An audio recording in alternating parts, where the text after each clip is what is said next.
In today's episode of the Midweek Ramble, I'm doing something a little bit different and I'm calling this a podcast recap Q&A, where I go through the comment section of my previous podcast episode and answer the questions you left for me over there. I get lots of comments and I wish I could answer them more in depth and definitely more in person, and this is my way of doing just that. So if that sounds like just your cup of tea or coffee or whatever it is you happen to be sipping on, get cozy and let's dive in.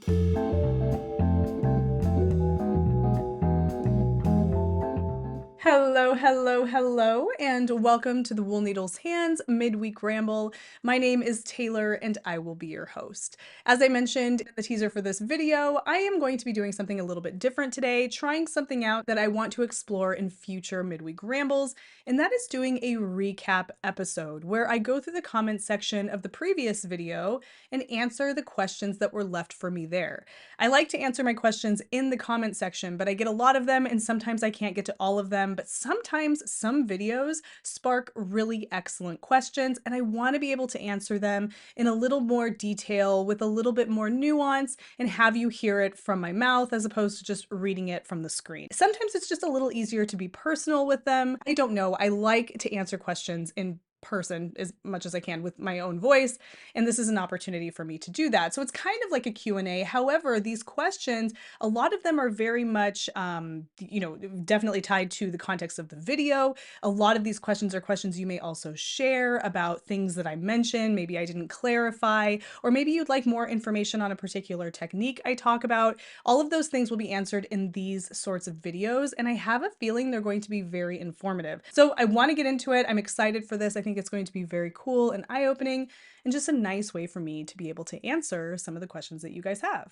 Wow, hello lipstick stain. That's intense.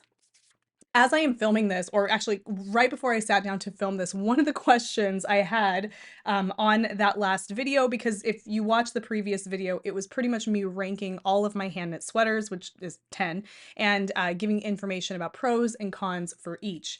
Well, one of the questions that came in 10 minutes ago prior to me sitting down to film this, it says, I'd really love to see you in the Magnolia bloom. No photos of you on your Ravelry page either. Is any of your photos showcasing it on you? If not, may I request that in a future one, please? And yes, I do not have any photos of me wearing the Magnolia bloom. I have worn it in a previous episode, I believe, or I threw it on briefly. So I figured it would be kind of perfect timing, and I am wearing it for you today. So what I am wearing for you today is my Magnolia Bloom, which is a pattern by Camilla Vod. It is a beautiful pattern. I love the sweater. I talk about this in the previous episode, so you can definitely check that out. But here we are. Here it is in all its glory. I'll stand up for you. I'm not wearing it with any kind of fancy pants or anything. I'm just kind of wearing my like indoor, well, they're not even just indoor. These are nice joggers. So yeah, here is the Magnolia Bloom by Camilla Vod, and I love it. It's fantastic. Let's see here. I don't know why. I think there's something about having baubles here that's the bauble showcasing sound. Here you have it, folks. I will be wearing this sweater for the duration of this video. Let's hope that I do not overheat. It's actually not too bad. It's knit with 100% superwash merino DK single with a Surrey alpaca and silk strand paired double, which is giving it that really lovely floofy halo. But yeah, here we are. Okay, so I am going to get into these questions. What I have done is I have filtered the comments on my most recent episode, which is one that came out on Sunday, which is Sunday prior to this video coming out here. And I filtered them by those that have questions only, and I'm going to go through and answer as many as I can in this video. So let's go ahead and dive in and see what we come up with, because there were some really excellent questions with that video, and I love that. Okay, the first question that I'm going to address here is one that came up a few different times under this video because of something that I mentioned. The Ginger Ninja Journals asks, when you say rapid decreasing at the cuffs, what do you mean? I like bell sleeves as well, but I never know how many stitches to decrease and how to space them. Any tips?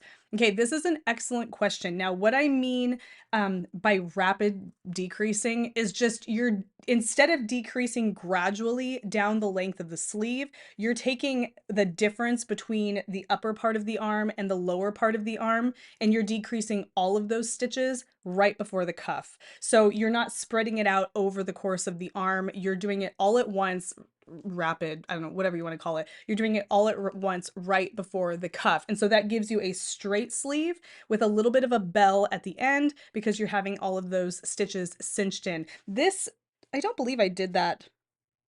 I can't remember if I decreased on the sleeves for this one or if I just did them straight. It does have a little bit of a bell shape. I don't know if you can tell. Yeah, I mean, you can tell that here. But that's what happens is it just gives you a nice little puffy bell at the end. If you don't like that, you definitely want to decrease gradually down the length of your arm. Some of us prefer a nice tapered arm. Some of us like a straight arm with a nice little bell shape at the end. It really is based on your preference. But when I say rapid decrease, that's essentially what I mean. Instead of decreasing all of those stitches gradually, I'm decreasing them all at once right before the cuff. By the way, I'm thinking that maybe this will become a question. I don't know. But this is a coffee mug that I picked up while I was in Jamestown last weekend. That is the Susan Constant, which is one of the ships that the initial settlers came over on when they settled in Jamestown, Virginia. So it's like a little souvenir from my trip. Okay, this one comes from Hattie Knits Along. It says, do you have any interest in knitting the Felix cardigan? I just finished the pullover and it's great. I've also knit Amy Christopher's Pressed Flowers cardigan and it's just so my favorite for many reasons. So I'm tempted by the Felix cardigan. This is a really great question because I love the Felix pullover. Watch that last video and you'll understand what I mean. However, the only reason I don't have an interest in knitting the Felix cardigan is because I don't like round neck cardigans. If you like to wear your cardigans buttoned, then I think the Felix cardigan is an excellent option. I don't like to wear cardigans buttoned. I like them to be unbuttoned and worn as, like a layering piece. And I feel like a V-neck lends itself more to that so that you don't get that like flappy thing that happens with a round neck cardigan. That's the only reason I'm not drawn to the Felix cardigan. And also too, I don't have the skill set yet to make the modifications necessary to turn that into a V-neck, which I would if I knew more about how to do that. But I haven't knit a cardigan yet with like a button placket yet. That's the only reason why. However, if you love the Felix pullover and you think you would wear the Felix cardigan as like a twin set, if you had something underneath it, and it wasn't so oversized that you had that like flappy thing that happens up here, then yeah, go for it. But for me, I just don't love a round neck cardigan. That's pretty much the only reason. Sylvia Reed 8538 says, I know you don't want to write up your little black tea design, and I have a lot of people asking me to. And honestly, you guys, the reason I don't want to do that is not because I don't want to share it. That's not it at all. It's just I don't have the time to devote to that right now. Maybe down the road, what I'll do is I'll just put something together, like a roadmap for you. But the next part of this question was, can you recommend a pattern that is similar? Yes. Actually, if you go down below this video, I will link to a Ravelry favorites bundle that I have, and I'm looking through that right now for t-shirts. And there are a couple of really cute options in that bundle if you like the look of the t-shirt that I made. Now, the only thing I would say is if you find, so my t-shirt has cropped sleeves and a cropped length. Honestly, the cropped sleeves, just whatever t-shirt pattern you find, just don't knit the length of the sleeve. Just make your underarm stitches and then bind off, and that's going to give you a really nice cap sleeve. And then of course you can just knit a shorter length if you want something a little bit more cropped. In terms of the crew neck and the details there, Petite Knit has a really cute one, and I'm going to try and find that right now. And then there are a couple of others that I think would make really cute t-shirts in that style. So let's see, hold on. Okay, the first one that I'm going to offer here is actually the pattern that inspired that t-shirt altogether. Now, I added the purl bumps below the neckband just of my own. That kind of was just an idea that came to me, and I've seen that now done on other things before. But the Colette tee, which is a pattern, oh goodness, by Weetra Design. I'll link to this I'll link to this down below separately because I'm noticing I don't have a t-shirts bundle. I thought I did. I need to make one. But the Colette tee is a really excellent one to check out.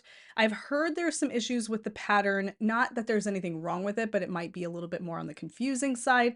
I've read through it and I don't really see what the issue is, but I think that that looks like an excellent design if you wanted to modify it to have cap sleeves and be a little bit more cropped. Another option would be the Poppy Tee by Petite Knit. Now, this one is definitely much more similar to my little black tee. It's not a raglan construction, so it definitely has that uh, contiguous, you pick up stitches. It's knit in one piece. However, it has the drop shoulder construction. Actually, that doesn't even have, that's a set and sleeve construction, but it does say that it is written top down in the round. But that is the Poppy Tee by Petite Knit. It's a very close. I feel like that's a very close option. Again, just cap the sleeves. You don't have to have that full length, and then crop it a little bit if you want something similar. Another option would be the Leia tee. This one has a really cool raglan detail going down the seams here, but you could definitely, I mean, looking at the picture here, it's very similar in my opinion. Again, cap the sleeves, don't put any ribbing on the sleeves, and you're good to go. So I would say the Leia tee, the Poppy tee, and the Colette tee. Just go to Ravelry and type in tee, tee pattern or t-shirt or something, and you're bound to find something. The only thing that I would do is just cap the sleeves, don't do any ribbing, bind off for that little sleeve cap, and then crop it a little bit. And then add a little like round of purl bumps right after the collar, and it gives it that little detail. Okay, the next one is from Stone Fences Knits, and this one is Tayler, I love your energy and I love your always useful info. Thank you. That makes me feel good. Can you recommend a D-pillar for sweaters? Thanks. Yes, I think honestly, like my favorite is the Gleaner. I have one in our laundry room somewhere. I should have brought it out, but that is kind of my favorite. I feel like it's a pretty universal, easy to use, D-pillar for any of your garments that you have, even garments that aren't necessarily pilling, but they're just tending to get more fuzzy. It's just it's an excellent option. I'll link to them down below. You can get them on Amazon. They come in a variety of different sizes and colors. They're about 20 bucks and they come with little refills of, I don't know, like the little removers. And also too, some of them are a little bit more coarse. So you have like an edge for big and bulky fabric, an edge for medium, and an edge for delicate knits. So if you have things like cashmere or anything that you just really don't want to rough up too much, but you want to take off that little bit of layering of fuzziness that you might have, it does have a couple different fittings that you can use to adjust how aggressive you want to be. Another thing to remember though, and you have to be really careful here, but if you really don't want to spend that much money at all, a cheap Bic razor, if you're careful, works pretty well. You have to be careful because it's a razor, but if you're just kind of gently shaving off the fuzz, a little Bic razor that doesn't have any of that moisture strip stuff on it works like surprisingly well. So if you're really trying to be frugal, that's a really good way to go. But if you're looking for, something that's on the market that you can keep in your stash or keep in your wardrobe, that's nice. A Gleaner is an absolutely fantastic option. And I'm not sponsored in any way by Bic razors or Gleaner. Okay, this one comes from Kimberly JT3MX and it says, Tayler, I love your channel. You are so inspiring. Thank you. I am planning to knit the Magnolia Bloom cardigan. The pattern calls for a DK weight yarn with 2 strands of mohair, but you knit your pullover with just 1 strand of Surrey. Is that right? Yes. Okay, so I don't have any more of this yarn left over, but this is the reason why I did that. And I remember this, I remember kind of going through this process, trying to figure out my yarn. The yarn I used as my base yarn is a DK weight yarn technically, but it blooms. It's a single ply. And I would even go, I don't know if it blooms all the way to a worsted weight, but it just blooms heavy. And a Surrey, a strand of Surrey. So actually, hold on one second. Okay, I have here a skein of Surrey, which is essentially what I used and I paired with the yarn, and a skein of mohair. Mohair is much like a mohair silk skein. The strands are much finer. This is a lace weight yarn. A skein of Surrey and silk, the strands are much heavier. This is more of a fingering sport weight yarn. So you're going to get much more bulk with this than you are with this. I don't know if I would go so far as to say 2 strands of this makes 1 strand of this. I think in some applications maybe it does, but it is a safe bet. And I figured, considering that the DK weight yarn I was using was kind of on the heavy side, the additional bulk of a suri as opposed to a mohair just made up the difference. And I did gauge swatch for this, and my gauge just happened to work out. So, and of course too, if your gauge isn't spot on, there are some modifications that you can make to which pattern you choose to knit. I have a whole video about that if you want to check that out. I'll link to it up here. But in terms of why I chose to use 1 strand of suri, it's because I was using suri and not mohair, and it just is by nature heavier. And I'll show you an example of that right here so you can kind of see. I'm going to pull out a little strand of the suri and compare it with a little strand of the mohair. See if this, I don't know. Can you kind of tell? You can kind of tell that this one here is lighter than this one. And the floof, the halo of the suri is a more dense halo than the halo of the mohair. This is more hairy. This is more fuzzy and kind of floofy. And so it's just a much more dense halo, which is also going to give more volume. So that's why I chose to use just 1 strand of suri with the DK weight that I was using here. But if you're using a much more traditional worsted spun DK weight yarn, then and also you want to use mohair, I would try to go with 2 strands of mohair and check your gauge, because it's just much more close to what Camilla was doing with her sample. But if you are going to use suri, you probably can get away with just 1 strand. But always, check your gauge. Your mileage may vary. Easy to say when you don't have the yarn in hand. But if you do have something similar in your stash, maybe give it a gauge check just to be sure. But that's what I did, and those are the reasons why I did it that way. Okay, Rushia J1222 says, I absolutely love your glasses. What brand are they? I'm glad your family is feeling better. I'm not going to lie, I missed your episodes, but I understand completely. Well wishes from PA. I'm currently knitting the slow down sweater from one of your previous episodes. Very cool. Awesome. Okay, well, thank you. These are actually, what are they? Michael Kors. These are Michael Kors, and I always include a link below my videos to the glasses because I get asked this question all the time. I appreciate that. I love that because I love these glasses. They're metal, so they're like a metal rim. It's smudgy, probably. I don't know. But yeah, they're metal and shiny, and I love them. So yeah, Michael Kors, and I've linked to them down below. All right, Lee Donovan 8402 or Lay Donovan 8402 says, "What is your favorite cast on for sweaters?" That's an excellent question. I don't think about that question I don't think about my cast on very often. I kind of go for a long tail cast on by default. However, when I started, okay, so I did a tubular cast on for, what did I do a tubular cast on for recently? Oh, I don't, maybe it was no, it was, never mind. It was like a tubular bind off. Sorry. I always will just kind of jump to knitting or casting on with a long tail cast on by default because it's just the easiest and most universal.